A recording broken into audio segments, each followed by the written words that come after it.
My journey as an actor began very early, when I was 3 years old. Apparently, I gave my first mono act performance back then. My first play happened in kindergarten. My first musical was when I was in school, where I sang 10 odd songs. And my first full-fledged 3-act play was when I was in college. So me becoming an actor seemed like obvious choice, isn't it? Me becoming an actor seemed like an obvious choice, isn't it? Surprisingly, it wasn't. It was just one of the many things that I was good at. I wanted to become a doctor, like my mom and dad, which I did.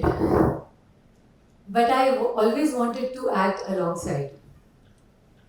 So when we were trying to find our way in, my mom found out about this media workshop, which led me to become an assistant director. And this world of screen opened. Few months later, there I was, auditioning for the real Bollywood. Few of my actor friends, well-wishers, told me that initial 100 auditions, don't even think about getting through. I got my first ad with Shrijit Sarkar on my 4th audition. Maybe I was ready for this world. I auditioned for this big brand opposite a popular star, and few days later, I got a call saying the director has really liked your work, but you're too young. I really didn't know what to make of this. But they continued and they said the director wants you in this commercial. And he's going to make changes to the script. Make changes to an ad script. Really. It's not a common thing to happen. So I went, I started shooting for it, and I happened to see the original storyboard. It did not have my character. And the surprise did not end there. After the first day of shoot, I was added to 3 more ads. As if you just have to do your best and new doors will open. Let me take you all through another experience. I entered the studio and it was full of gorgeous, stunning, well-dressed models. I looked around and I wondered, what am I doing here? I can't match these girls. But then I did what the only thing that I knew. I gave a good test. And voila, I got the part. Why was I comparing myself with them? We all do it, right? It takes us nowhere. Coming back to the shoot. My dress trials were done. My bag was packed. Next day was the shoot. Weirdly, there was no call from the production. Later, I got to know that the ad was shelved. This happened very early in my career. It shook me a bit. I felt a roller coaster of emotions. And to protect myself of this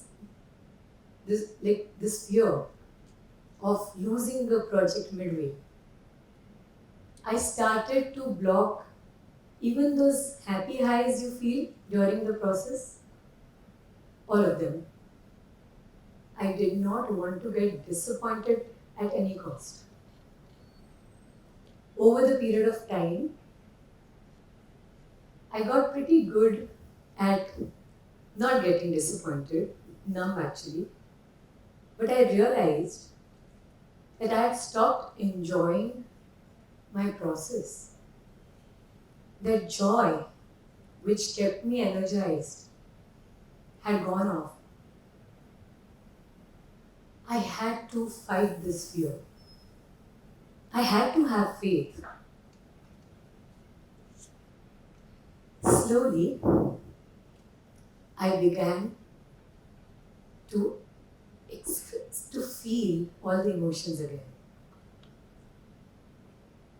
I began to feel alive. I began to enjoy every little success, every step, and not worry about the outcome. I recovered. Every experience in our life makes us grow. It's just that we have to open our arms, embrace it. It's similar to learning. When I start learning something new, I feel a different sense of freshness. I am absorbed in it. It's almost like all my senses are even more alive.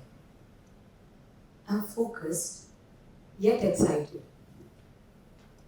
And as we get better at learning something, we understand the craft, master it, we get deep in it, we tend to lose this freshness. So I keep learning. I keep exploring new stuff, new ways, fearless, alive, like a curious child. That's the same reason why I do not repeat my characters. Let me tell you another story. This is much later. By this time, I had done a good amount of substantial work. I was called for a part. When I reached there, I realized it was not for the protagonist, not the lead part. The part was of a sister, a pregnant sister, an older pregnant sister, an obvious no. Especially when you are aspiring to be the Hindi mainstream lead. But I was already there, so I read the script. And something in that character struck me. Agni. She was real, she was honest. In those two scenes, she spoke to me. And that little voice in my head said, do it. I took it up. Avni was a pregnant woman in an abusive marriage, fighting the society, fighting the system, her own family, wanting to get justice to her innocent brother. Nothing like my life. So I had to work on my physicality. I had to put on weight, understand the body language, understand Avni emotionally. I had to become Avni. When this show released, compliments started pouring in. From Afghanistan to Australia, people said that they were moved. Avni had crossed cultures, borders.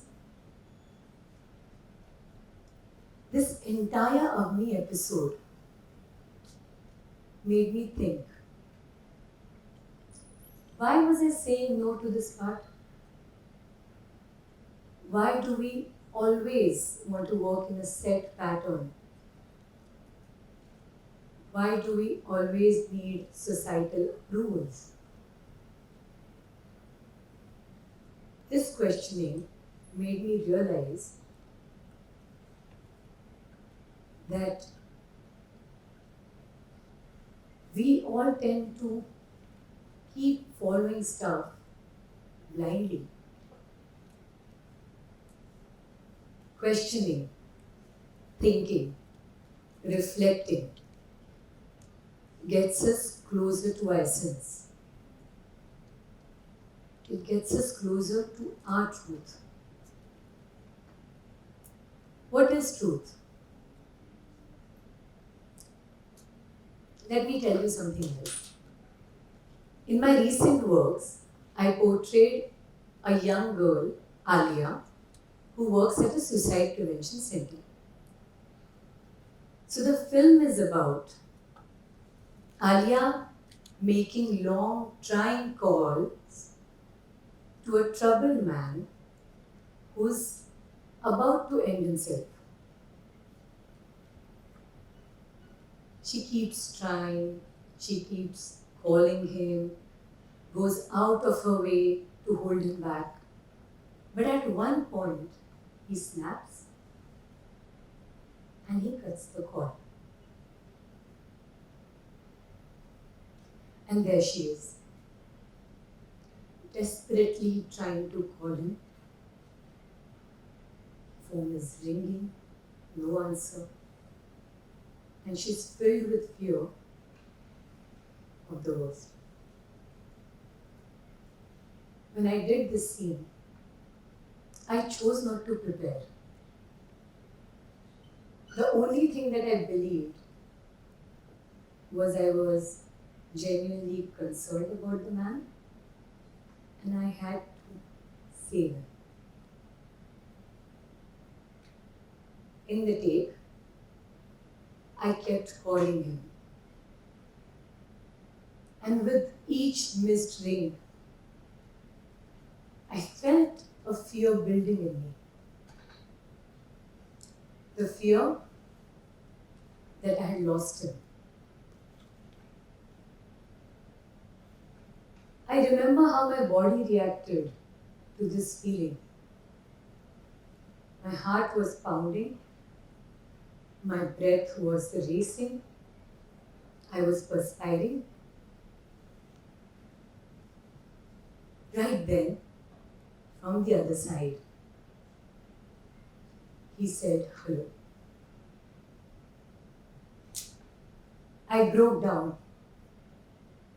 I couldn't gather myself. There was a weird sense of relief that I felt. Almost like one of my own had come back. A year later, when I watched this scene in a theatre, I cried again. This time for Alia.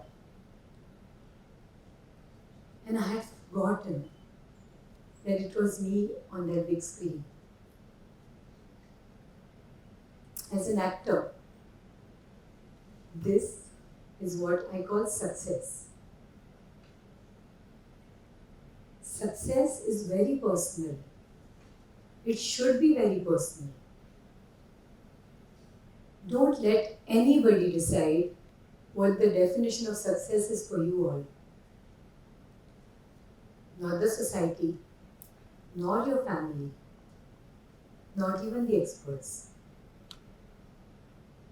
There's that little voice in your head which tells you what success means to you. And the minute you listen to it, you no longer would be running a race.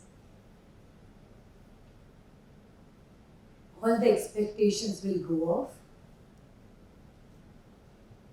and you will be free.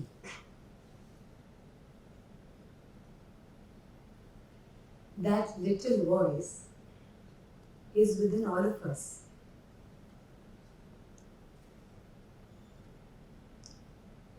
Speaking to us, telling us nudging us, guiding us.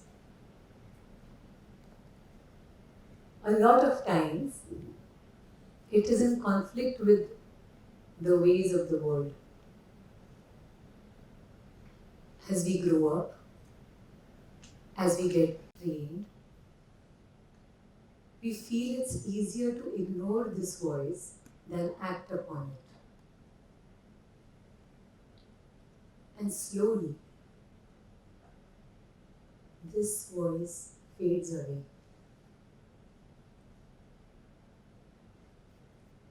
The voice is you. Protect it, nurture it, listen to it. Don't lose it. Let this little voice speak.